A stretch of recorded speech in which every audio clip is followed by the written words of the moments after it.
welcome, hola, what's good? Hey, y'all, hey. You are tuned in to Circle Up with Amanda Hurd. What's good, family? Listen, I'm super excited to be in the studio. Y'all know how I get. Okay. You can tell that the espresso is kicking in.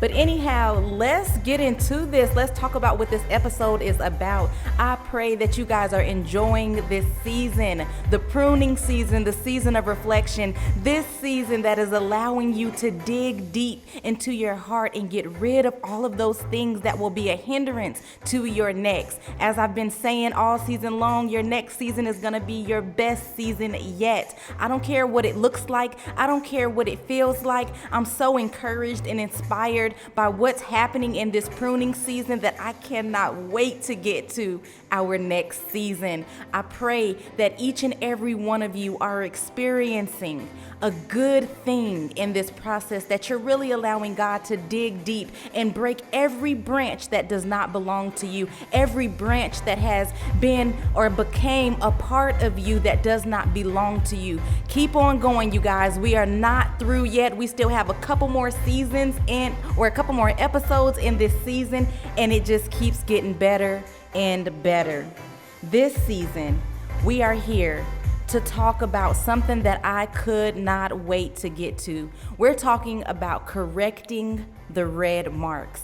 I don't know how many of you have tried to write an essay in school somewhere along grade school, and you turn that paper in, and when your teacher gave it back to you, before you get to the final copy, they give it back to you with a bunch of circles and red pen and crossed out this, and they go through and they pencil in or pen in all of the corrections that need to be made in order to get this essay to the place that it needs to be in order to get that grade that you're hoping for. Listen, if you're anything like me, back then, I used to take those corrections, take that whole entire essay, marked up paper, crumble it up and stuff it in my book bag. Yeah, that's right. I never turned it in to get a final copy.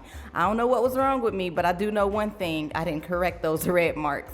This time around, I may not be writing an essay to turn into a professor or somebody that's going to give me these specific corrections on a particular drafted paper. However, as I've been cruising on this journey, I've come to find that my life has become a book, just like yours, and that we are writing the pages of this book each and every day.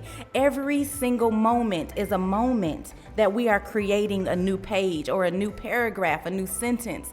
And if we allow God to be the one that is over our entire life, then that means we're turning in this paper to Him at the end of the night. At the end of the day, you're turning in your paper and you're relying on Him to go through, to read through, to examine everything that you did throughout that day, and Him to respond to you with the corrections that need to be made. This episode's gonna dig deep into one of the papers that I got back, one of the rebukes that I got back from God, one of the things, the messages that He spoke to me in a time it wasn't even the end of the night, it was midday. And I had the choice to correct those red marks or crumble it up like I used to. Let's dive right in.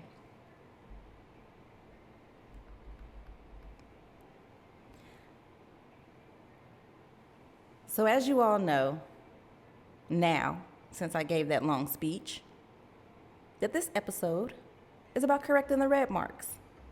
So I want to say a couple months ago, it was the moment there was a moment that I was in, and this moment was an extended moment because it wasn't just a couple of seconds, it wasn't just a few minutes, it was actually like a week's worth of time moment that I found myself in this funk. I was just not so happy. Every day there was a problem, and the problem wasn't because of anything that anybody else was doing or anything that anybody else did to me. It was literally because I was not choosing to allow God to be first in my day. I was not choosing to allow God to be first in my situation. I was not choosing to use the tools that I have in my tool bag to help me get through trying moments.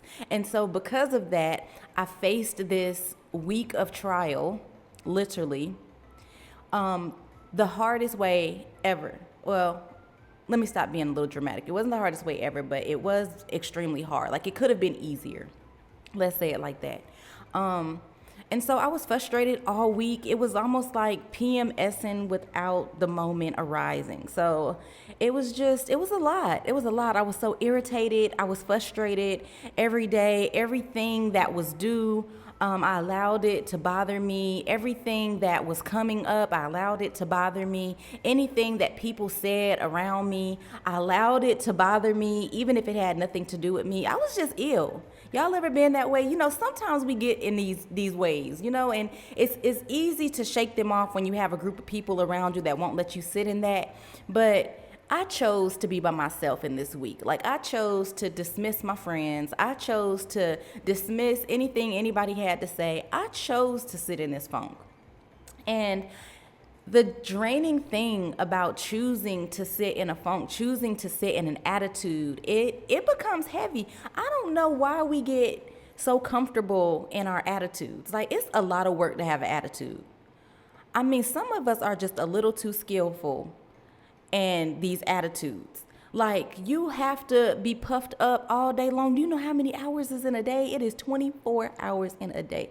That is too long to be puffed up. And it's like the moment you get to breathe before you reset and puff up again is not long enough. By the time everybody leaves you or goes off to wherever they have to go, if you have a family like mine, by the time your husband goes off to work, the kids are off to school or off to practice or wherever it is that they're going, wherever it is that he needs to go, I don't care the length of time that is, it is not enough time to reset your puff up. Like, literally, you have to, it's like clockwork. By the time they get back, by the time they're on their way, you have to already be still thinking about whatever it is that has driven you crazy and let that thing be at the forefront of your mind. Like, they might come in laughing, smiling, had a good day, you know, and just trying to ask you about yours, but you still practicing your funk, you still practicing your attitude so good that you're using unnecessary energy. Y'all, I cannot stress enough how much energy goes into being puffed up, angry, mad, agitated, irritated, frustrated, all of that. We have to get into a place where we are not holding on to those things. Those things are so unhealthy, and if for anything, for our hearts, like, if this is the place where we're wanting freedom in, if this is the place where we're wanting to walk around, you know, and being a blessing in somebody's life, or just even living in the blessings that's over our own lives, we can't be puffed up. There's so much that we're missing. When we are in that place, it's almost like we begin to put blinders on and forget about all that we have, all that we've gained, all that we've became. It's so much that we're missing. We're killing the moment in silence. And I'm not speaking that, saying that silence is a bad thing, because there's a good silence and then there's that silence. And who wants to waste all of that time? We never know when our time is up. So why waste that time? Why drain that space of time with attitude?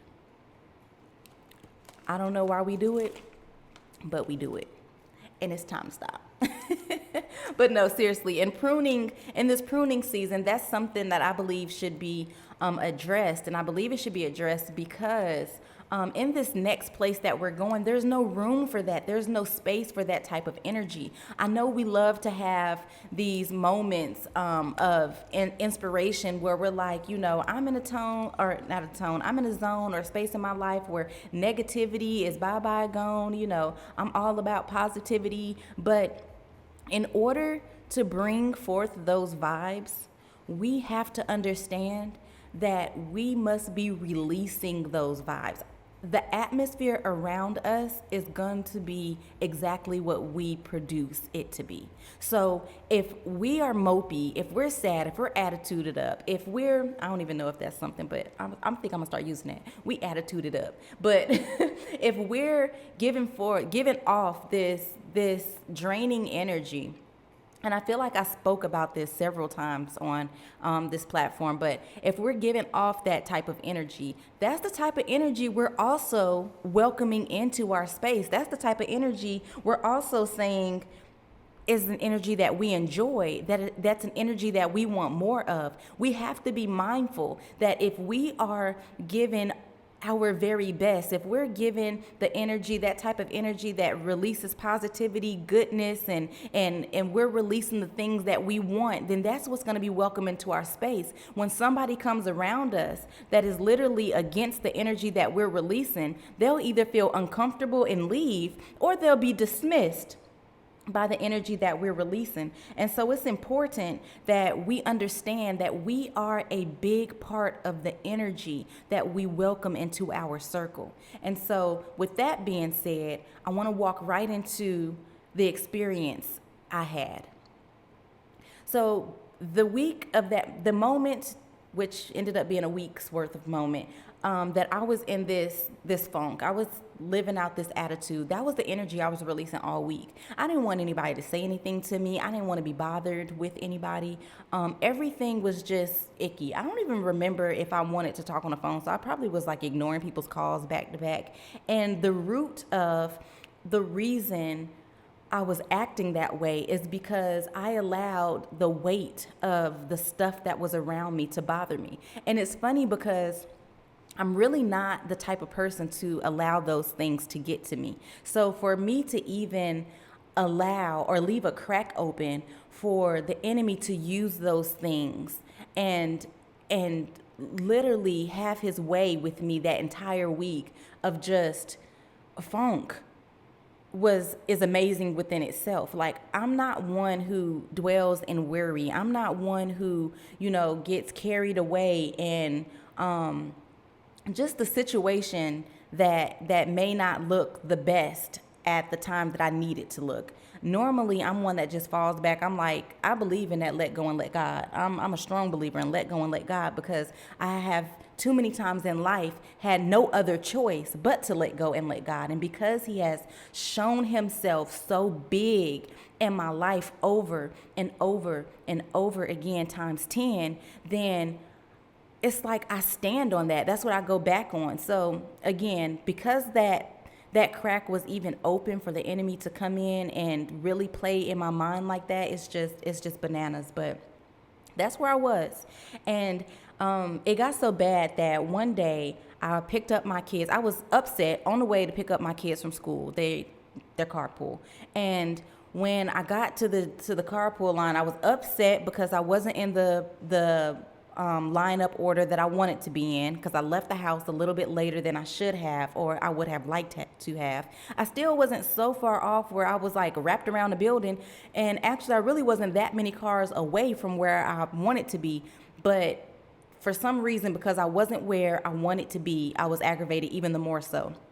And like I was saying earlier, it doesn't, once you are already allowing that aggravation, irritation, frustration, whatever to take place in you, everything else literally is now welcomed into that space. So it does not take much for anything or anyone to add to that negativity, like to that space.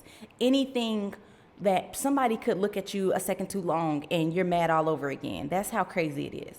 So that just gives you a deeper idea of the depth. I was even more upset because I was like 4 or 5 cars behind where I'm normally at. That's crazy. But yeah, so that's the story.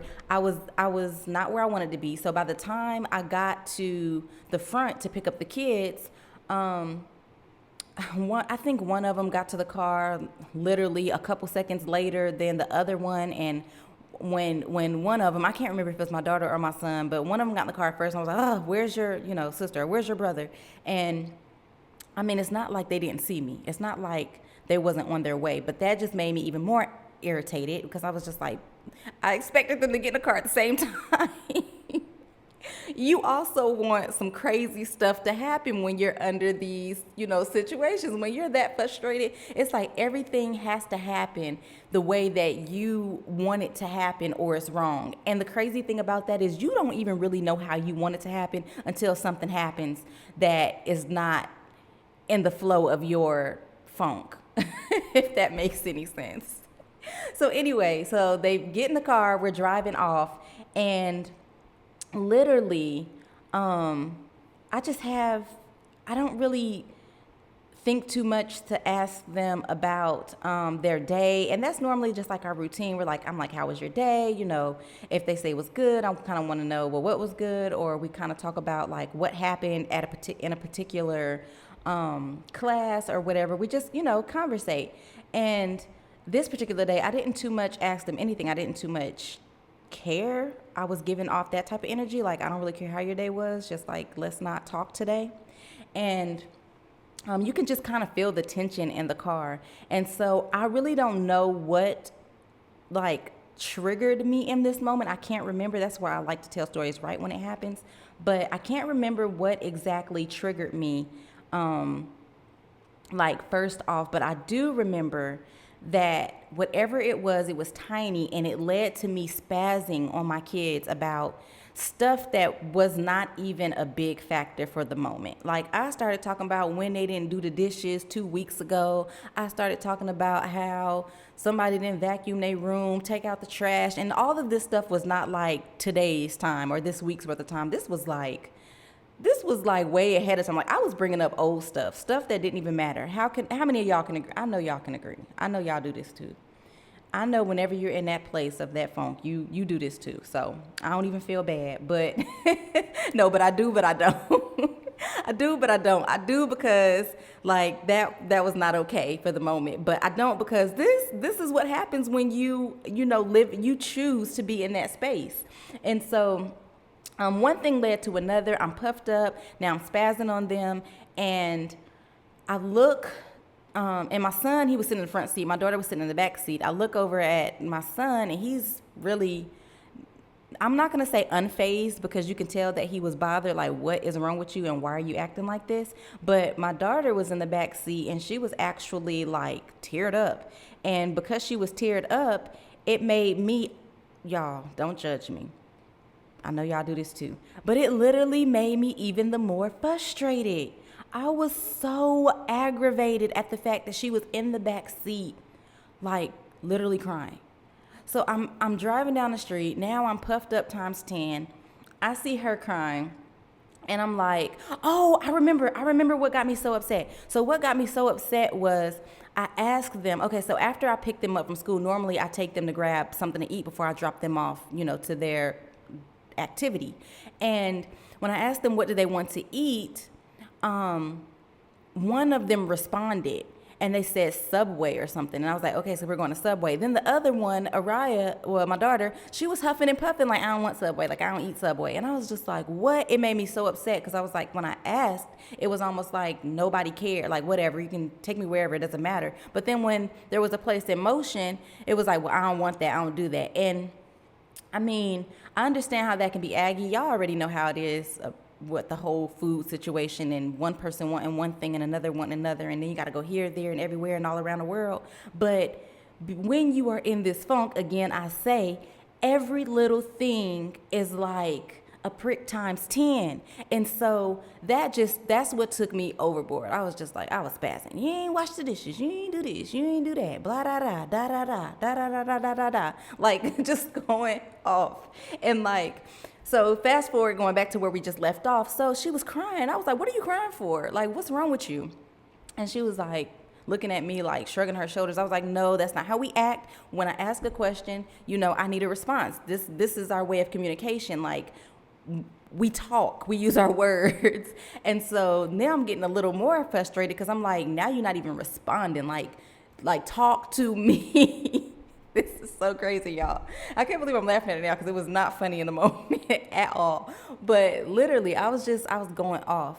And so she finally responded. And when she responded, I was not expecting this response. This little girl was like, I feel like you're going off on us because you're overwhelmed or you're frustrated about something. And I was like, what? I was like, that has nothing to do with you not washing the dishes. That has nothing to do with, like, literally, I took that, like, she shot me down with that, like, pew, pew, pew, like, she shot me 3-4 times, because she was dead on. She was spot on. She got right to the root of what the issue was. But instead of me wanting to get my hands dirty and go down there with her, I was like, no, we're not going down there. We're not digging up nothing today. That's not where we about to go. And so I brought it back to the surface of all of this irrelevant stuff, all of this stuff that did not matter. And so literally now I'm just like, I'm really spazzing. If y'all think I was spazzing times 10 then, think about how I'm spazzing now. I'm spazzing times 20. I know y'all can relate. I know somebody on this podcast can relate. So don't be judging me. Don't look at me funny. Like, I know you've been there, done that. And if you haven't, I pray to God that you don't ever, because it's not a fun place. But listen, it happens. It happened. I pray that it don't happen again. But listen, that's why we talking about it now. That's why I'm getting pruned, or have been pruned, because I was pruned from this. But anyhow, let's keep going. So now I'm times 20, just like spazzing, trying to keep it surface because I don't want to get to the root of the situation. And so the more I go in, it's like the more quieter she gets, and like but you can literally feel in the car her like shutting down.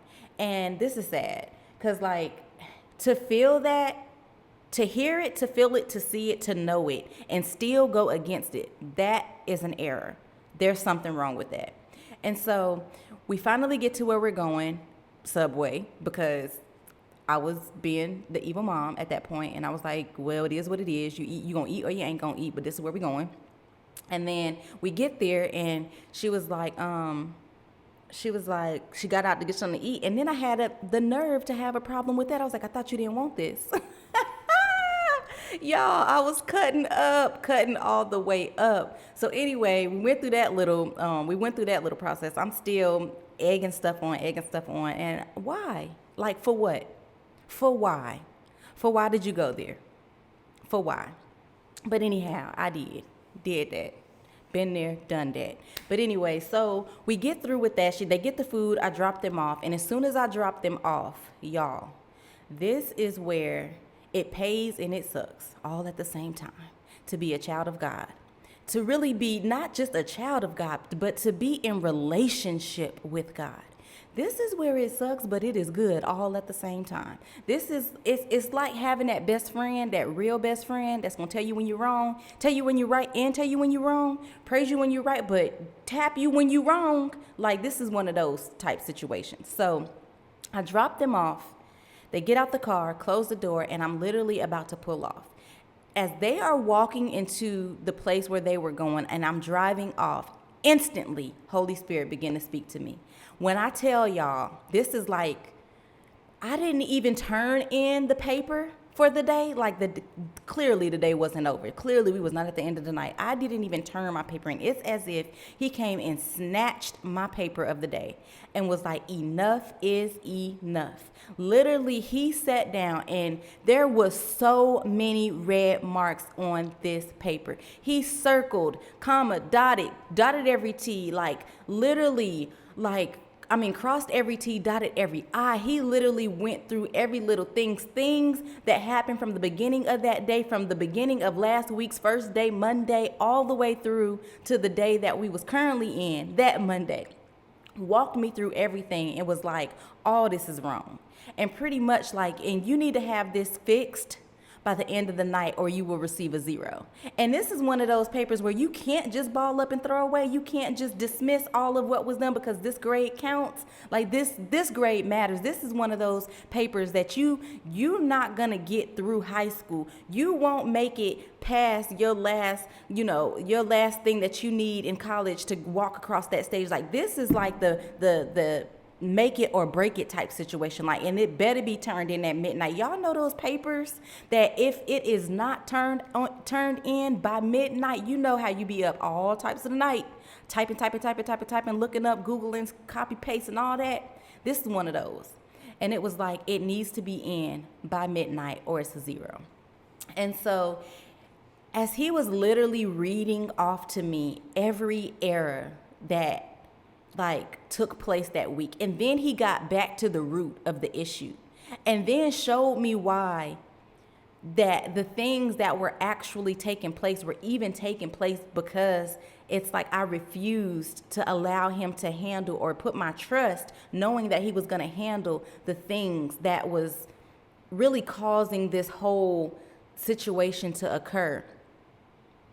this is the result of. And I need to get back to square one. I need to get back to where it all started and start correcting there so that everything up here can be fixed.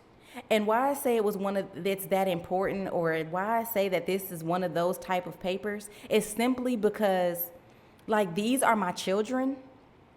These are my seeds that are literally going to grow up and go out and be a reflection of me. Like, this is what matters. This is what counts. I have a big part of how, their life plays out. And I can either be that weed that keeps coming up and sucking the life out of everything that they're trying to birth, or I can be that nutrient that comes in and helps them grow in areas that they're going to need help in. And so I had to make a decision, and I did not have a lot of time because there was so much stuff that needed to be corrected, and my time was so short.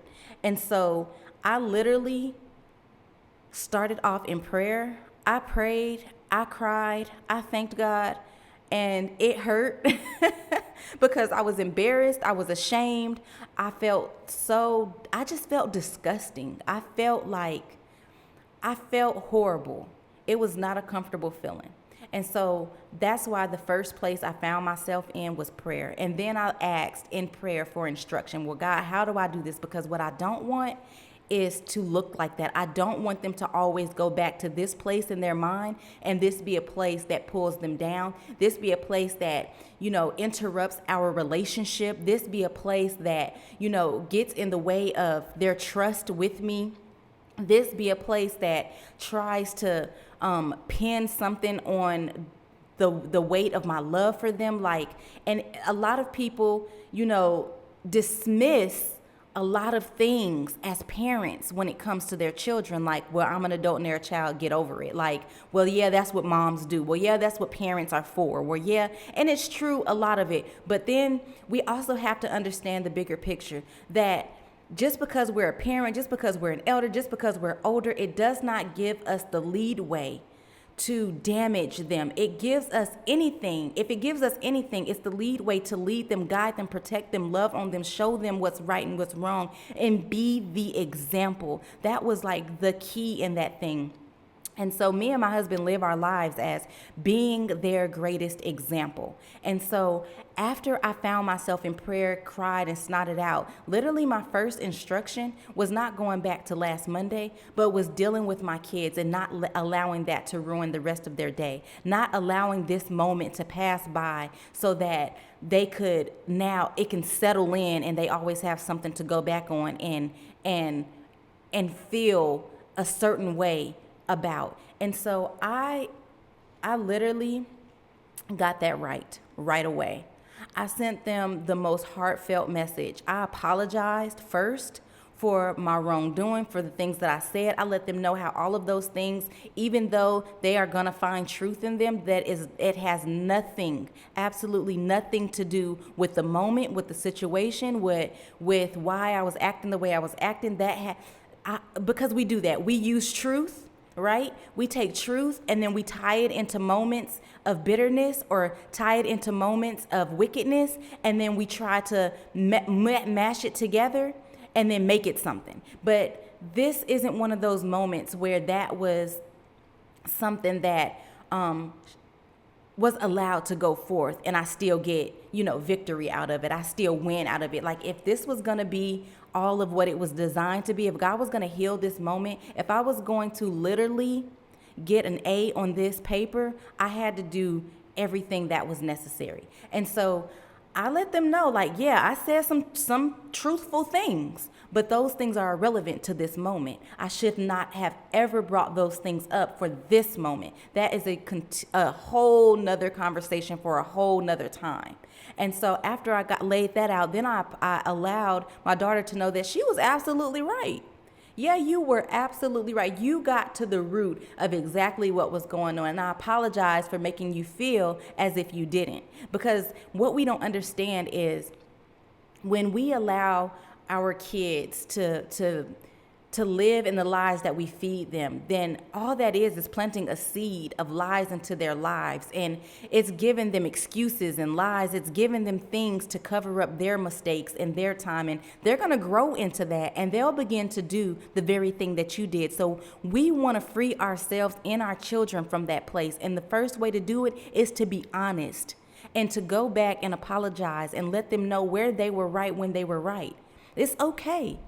They're not going to stand over you and feel like now they're the parents and you're the children. Like, no. If anything, it teaches them, it guides them, it leads them, and most importantly, it protects them. It protects their emotions, their feelings, their truths. It protects them from times when they feel like they're right about something, but everybody and everything else is telling them that they're wrong. It lets them know that, no, this is the same thing I felt that time that I told my parent, A, B, and C, and they told me I was wrong, but then they came back and told me I was right. So it made that feeling truth. And so when they experience it again, they'll have something to lean on.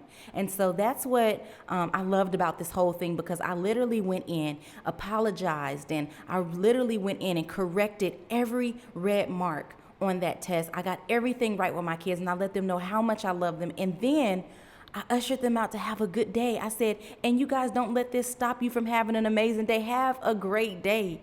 And I just feel like it blessed them so much. The response that they came back with was it was so freeing. There was so much liberty in my obedience.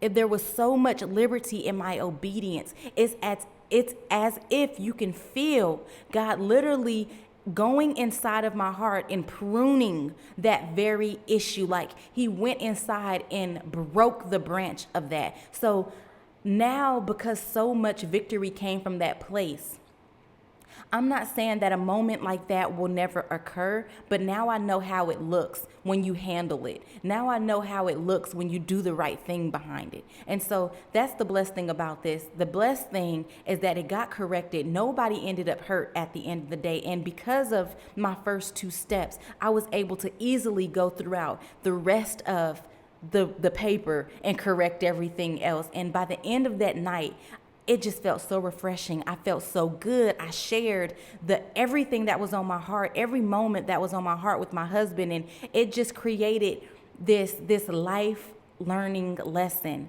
that I feel like it was life changing. I felt like it created a life changing moment for us. And so this episode is literally about correcting the red marks, the liberty and the red marks, asking God to come and snatch those papers from underneath your pen, underneath whatever you're doing throughout that day when it is in an emergency and you're going so far left, when there's so many red marks that you can't even see the white on the paper anymore. And that when he gives you this paper back and he demands that you correct all of these areas, that we move in obedience and receive the liberty that is revealed at the end.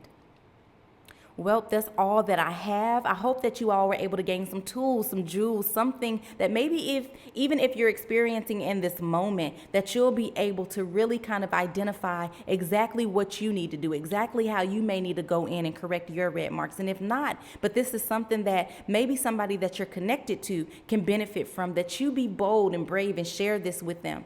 As usual for this season, I just pray that you guys allow God to really, really continue to prune your heart. There's nothing greater than a pruned heart. There's nothing greater than abiding in God as he lives inside of you, and that as the Father continues to prune him and he continues to prune you, that you just live this life that he desires for you out loud. So be blessed, guys. Love you lots. Talk to you soon. Bye.